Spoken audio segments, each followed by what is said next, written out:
नमस्कार, आदाब, सत श्री अकाल दोस्तों। Welcome back to your own channel current affairs express पे। तो गाइस देखिए, Pakistan based terror outfit could use Nepal to launch attack on India. Okay, Nepal is official. Sorry guys, थोड़ा बहुत कट गया है ऊपर। मतलब क्या है, अभी ये खबर आ रहा है कि पाकिस्तान से जो टेररिस्ट ग्रुप है वो नेपाल का बॉर्डर यूज कर सकते हैं, ठीक है, इंडिया के ऊपर अटैक करने के लिए। तो अब सब लोग को समझ में आ गया।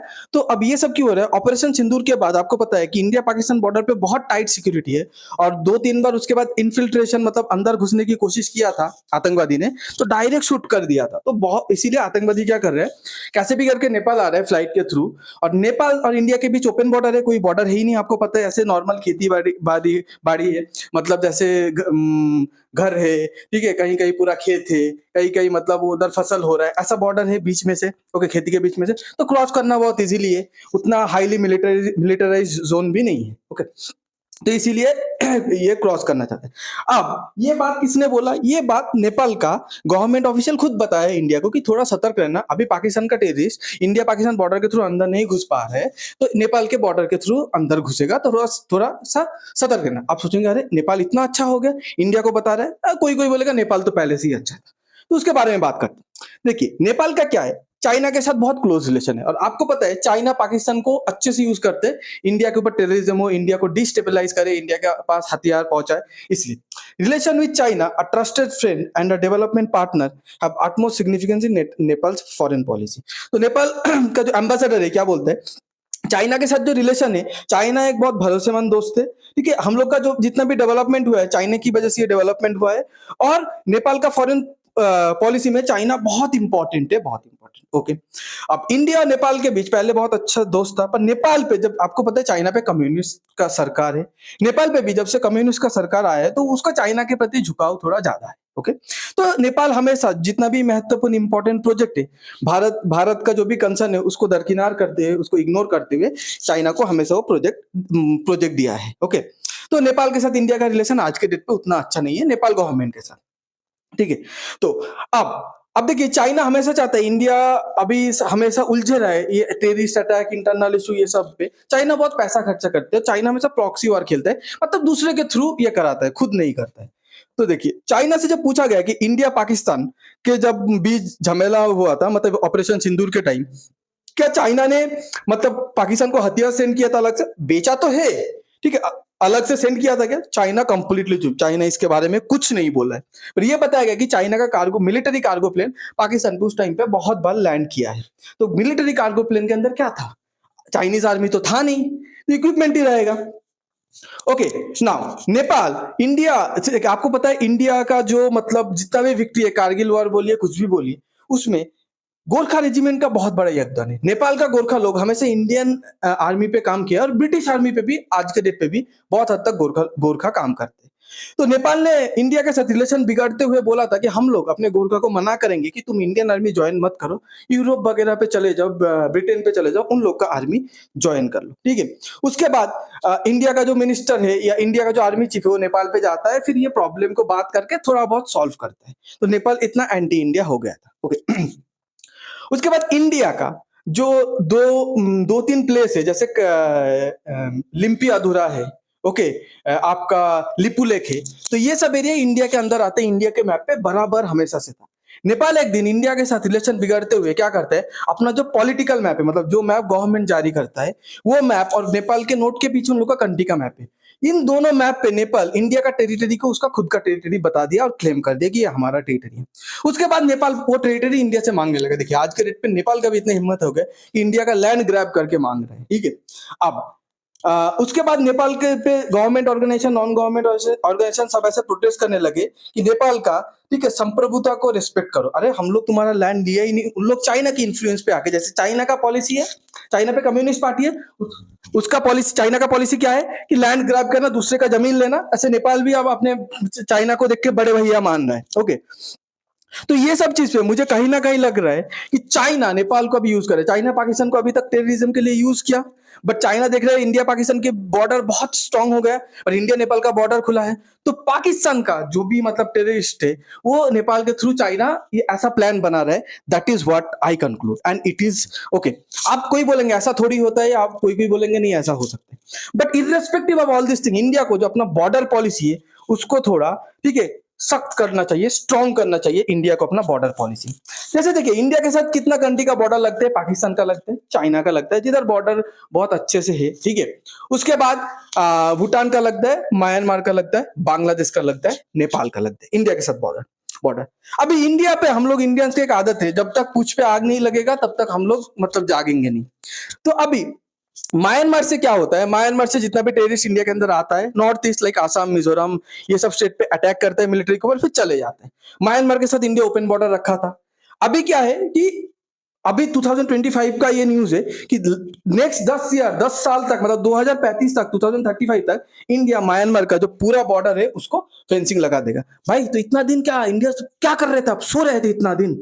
ओके, बांग्लादेश का देखिए, बांग्लादेश के साथ अभी प्रॉब्लम हो रहा है, पाकिस्तान का एंट्री बांग्लादेश पे हुआ है, बांग्लादेश से भी टेररिस्ट ग्रुप इंडिया को धमकी दे रहा है। क्या पता बांग्लादेश का कोई टेररिस्ट ग्रुप इंडिया के ऊपर कल वेस्ट बंगाल या आसाम, ठीक है, या त्रिपुरा पे अटैक कर दे। तो अभी जाके इंडिया क्या कर रहा है, बांग्लादेश के साथ 800 किलोमीटर का जो बॉर्डर है उसको फेंसिंग लगाने जा रहे हैं। तो अभी तक क्या कर रहे थे, मतलब जब तक आग नहीं लगेगा, ठीक है, तब तक मतलब तुम नींद से नहीं उठोगे या सतर्क नहीं होगे, पहले से सतर्क रहना है ना, प्रिकॉशन हमेशा से लेना है। देखिए अभी एक चीज मुझे समझ नहीं आ रहा, पड़ोसी में इंडिया का अगर सबसे भरोसेमंद या कंसिस्टेंट फ्रेंड कोई रहा है, दैट इज भूटान। भूटान हमेशा इंडिया को मतलब साथ दिया है। और इंडिया देखिए, मिनिस्ट्री ऑफ एक्सटर्नल अफेयर्स खुद बोलता है इंडिया भूटान एंजॉय प्लेयररी टाइज ऑफ फ्रेंडशिप कोऑपरेशन, मतलब इंडिया और भूटान अपना फ्रेंडशिप को दोस्ती वगैरह हमेशा से निभाता है। वो एक एग्जाम्पल है पूरे दुनिया पे, देखो कैसे इंडिया और भूटान एंजॉय करता है अपना friendship. India to fence sensitive patch along open Bhutan border.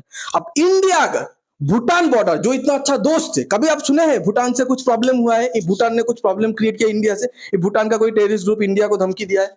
नहीं, भूटान हमेशा इंडिया के संप्रभुता है, इंडिया का जो भी कंसर्न है हमेशा माइंड पे रख के अपना फॉरेन पॉलिसी बनाता है, ठीक है। तो भूटान अगर ऐसा एक दोस्त है जो कंट्री जो हमेशा साथ दिया है, उसका अगर बॉर्डर आप फेंसिंग कर सकते हो, तो नेपाल का बॉर्डर अभी तक फेंसिंग करने के बारे में आप सोच भी क्यों नहीं रहे? मेरे हिसाब से तो चालू हो जाना चाहिए, पर आप सोच क्यों नहीं रहे, ठीक है। उसके बाद देखिए नेपाल का एक ऑथर क्या लिखता है, Nabaraj Lama, politicians specially those from the communist party of Nepal, मतलब कम्युनिस्ट पार्टी से जो भी पॉलिटिशियन है वो क्या करते हैं, जनरल पब्लिक को हमेशा से anti India, okay, general public को हमेशा से एंटी इंडिया सेंटीमेंट दिया, मतलब इंडिया के खिलाफ जाओ। From the first communist prime minister, okay, Manmohan अधिकारी, मतलब पहला जो प्राइम मिनिस्टर था कम्युनिस्ट पार्टी थे, मनमोहन अधिकारी से अभी जो नया प्राइम मिनिस्टर है, जैसे पुष्पा कमल दहल और केपी शर्मा ओली, सब अपना एंटी इंडिया स्लोगन हमेशा नेपाल के जनता को दिया है। तो नेपाल जब इतना एंटी इंडिया है तो हम लोग क्यों बोलते हैं कि नेपाल के साथ हम लोग का रोटी बेटी का संबंध है? रोटी बेटी का संबंध दो साइड से होता है, एक साइड से नहीं होता है, ठीक है। अब देखिए नेपाल का जब भी कोई प्राइम मिनिस्टर इलेक्ट होकर आता है, सबसे पहला विजिट उसका कहां होता है पता है? इंडिया, सबसे पहला विजिट होगा इंडिया। बट जब KP Sharma Oli prime minister बना था नेपाल का, तो नेपाल का जो पीएम है ओली, वो क्या बोला था, हम लोग इंडिया नहीं, पहले हम लोग चाइना विजिट करेंगे, breaking away from practice of touring India after taking office. मतलब जैसे ही नया प्राइम मिनिस्टर चुन के पहली बार ऑफिस में बैठते हैं, उसके बाद वो जब विदेश की दौरा करता है तो पहला इंडिया होता है। बट ये केपी शर्मा ओली इतने सालों का परंपरा को तोड़ते हुए पहला विजिट चाइना पे किया। तो हम लोग नेपाल के ऊपर इतना क्यों दिल दरिया हो रहे, इतना क्यों मतलब अपना आदर प्यार दिखा रहे? बॉर्डर खींच दो। जैसे भूटान से आने के लिए पासपोर्ट वीजा लगता है, बांग्लादेश से आने के लिए पासपोर्ट वीजा लगता है, श्रीलंका से आने के लिए, पाकिस्तान से आने के लिए, चाइना से आने के लिए, म्यांमार से आने के लिए जैसे पासपोर्ट वीजा लगता है, तो नेपाल को अलग से क्यों ट्रीट करना है जब उन लोग हम लोग को अपना भाई मानता ही नहीं। अब देखिए ये कुछ दिन पहले इसका एक अननोन गनमैन ने पाकिस्तान पे इसको मार दिया था, इसका नाम है सैफुल्लाह खलील। पता है ये सैफुल्लाह खलील हमेशा मतलब फंडिंग करता था, पैसा जुगाड़ करता था, टेररिस्ट एक्टिविटी में शामिल था।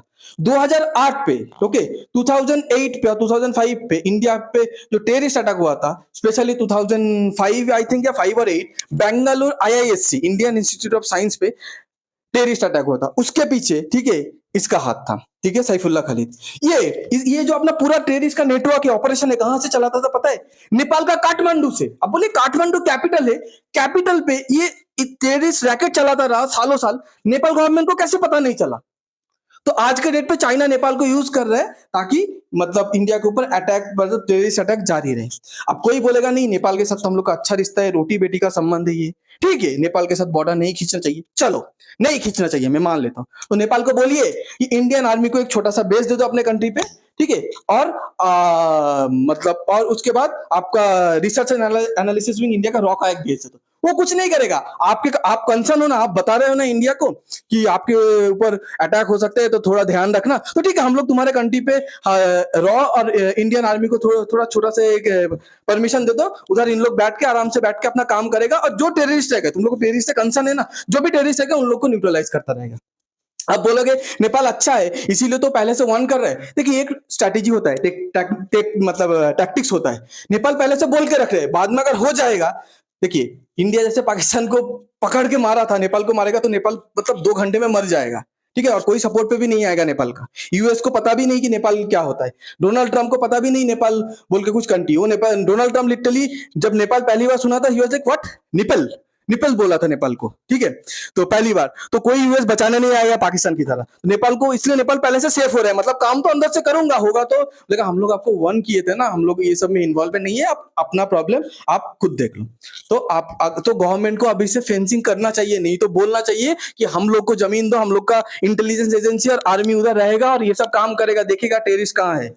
आपको अगर ये वीडियो समझ में आता है तो please like share and subscribe. अगर आप ये नेपाल का बॉर्डर जो है इसके अगर सहमत होते हैं तो प्लीज कमेंट कीजिए, प्लीज लाइक कीजिए, वीडियो को ज्यादा से ज्यादा शेयर कीजिए। Thanks for being here, your time really matters.